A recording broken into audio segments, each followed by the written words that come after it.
Bang! What is going on, all National Wrestling Shooters viewers? Cody here, shooting from the hip as always. And now, guys, it's time for the Smackdown discussion where we're going to be talking about Smackdown Live. Obviously, with college scheduling right now, I cannot watch the first 30 minutes of the show. But I have seen the Miz and Maryse MizTV thing on YouTube.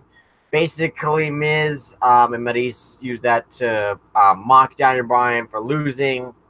Bryan comes out, beats up the Miz, and then attacks the Miz, who gets shoved into Maryse. But it turns out to be a scheme that fails because Daniel Bryan gets the upper hand at the very end.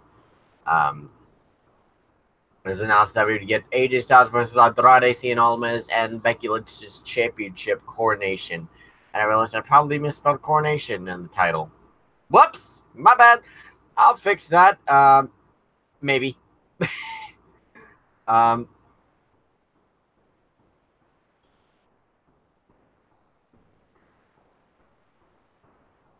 yeah, I guess afterwards, after the commercial, they got confirmation it's one-on-one winner faces WWE champion, whoever that may be, Styles or Joe, and no disqualification, no countouts matchup. There must be a winner.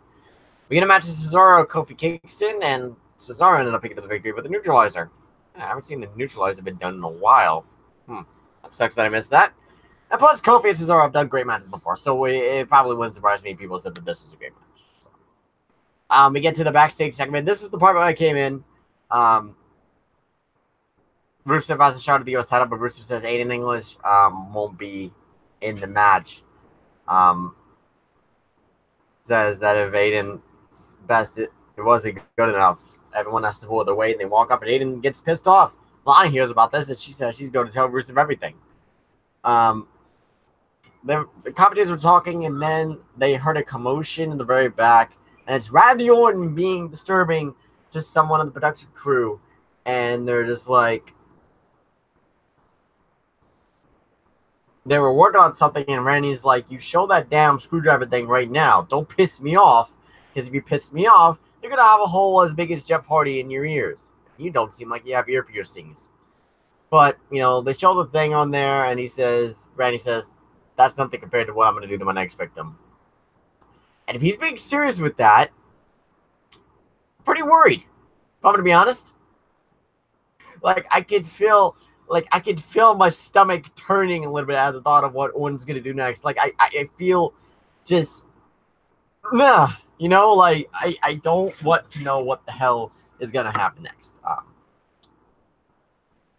They talk about the controversy that happened with AJ Styles and Samoa Joe. AJ Styles has an interview saying that he can't, look past Andrade, St. Almas, or else he'll beat him. We go back. Lana's trying to tell Rusev what happened, but Rusev says, I don't want to hear it right now. We get to the United States Championship matchup, and a really good match with Nakamura versus Rusev. That ended with Aiden English distracting Rusev, allowing Nakamura to roll up Rusev for the victory. And Aiden English attacks Rusev after the match. No, Rusev Day, no! They actually did it. No. Oh, I'm so upset. I'm so sad. It is a sad day. It is a sad day in the world of SmackDown Live. Rusev Day has broken up as a team, and I'm so upset. But I'm kind of glad Aiden was the one that turned and not Rusev, because Rusev can at least still do the Rusev Day shirt, the Lana Day shirt, still roll without his faces. So it's Rusev Day in itself will still continue, just not the tag team. That's man. But Rusev will probably crush Aiden English in the end of the day anyway, so, oh well. We get to AJ Styles versus Andrade. Cien Almas gets the upper hand before the bell rings, and then these two put on an absolute clinic of a match. Andrade goes for the hammerlock DDT, but Styles with an escape into a jackknife cover. Like, he rolls up, he rolls forward, then goes back, and then hits the Styles Clash. And I'm like, oh, that was so beautiful. The counter from the hammerlock DDT to the Styles Clash was I love seeing that. And Styles picks up the victory. Kind of sucks that Andrade didn't get the win, especially after the upper hand advantage. But, you know, Andrade's still pulling off a hell of a performance. I think him and Styles work really, really well together. And I think that Cien Almas will be one of those ones from NXT that will be just fine. It'll be fine. They will do great things. They've got it wrong on here. It was Asuka versus Billie Kay. Billie Kay taps out to Asuka. End of the story right there. And that was the main event match of SmackDown. I mean, I guess that was kind of the cool off pass by time because of the whole, you know, Correnation thing and people cooling down from the Styles Almas match, which was beautiful.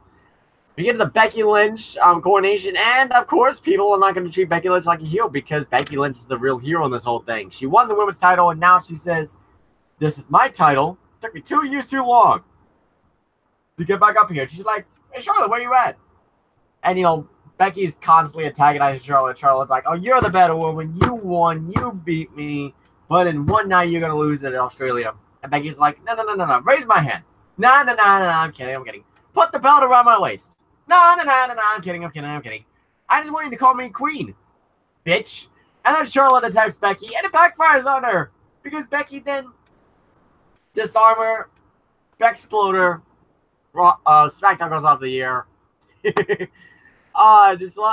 Something satisfying about Charlotte getting her comeuppance, so to speak, when it comes to this whole thing. She's just gotten so much of her comeuppance, and I'm totally okay with that.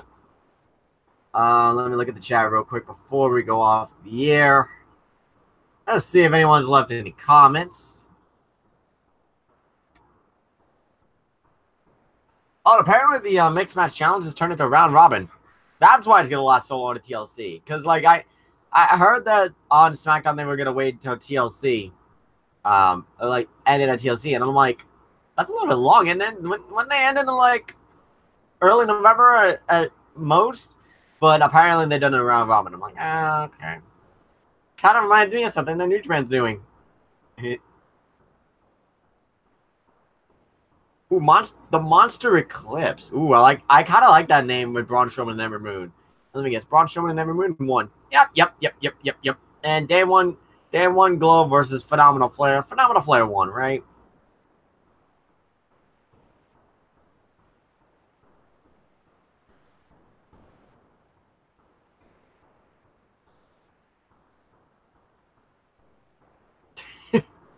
They had a spot where Jimmy Uso and AJ try to kick each other. They grab each other at the same time, put them down. Like, put me down. Okay. Dink, down on the floor. They actually do. It seems like the mixed tag thing, the thing that I've, like, seen from, like, highlights and stuff that I really enjoy, is that they treat it like a live event, like, on WWE TV. It's like, hey, you know what? Stuff that you do at live events, go ahead and do it. Do it on this Mixed Match Challenge thing.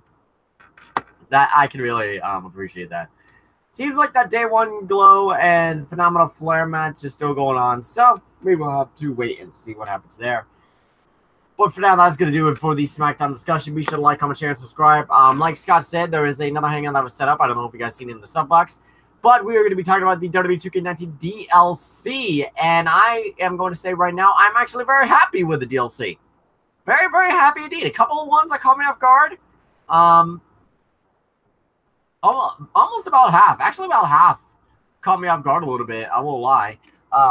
But we will talk more about it as we get there. Thank you guys so much for watching. Be sure to like, comment, share, subscribe. Let me know what you thought of SmackDown down in the comments section below. All opinions are welcome. They're respected. Never remember, we're good. We're passionate wrestling fans who love the art of professional wrestling, but we're not afraid to shoot straight to the hip. But for now, guys, I must bid you all adieu. Goodbye. And good night. Bye.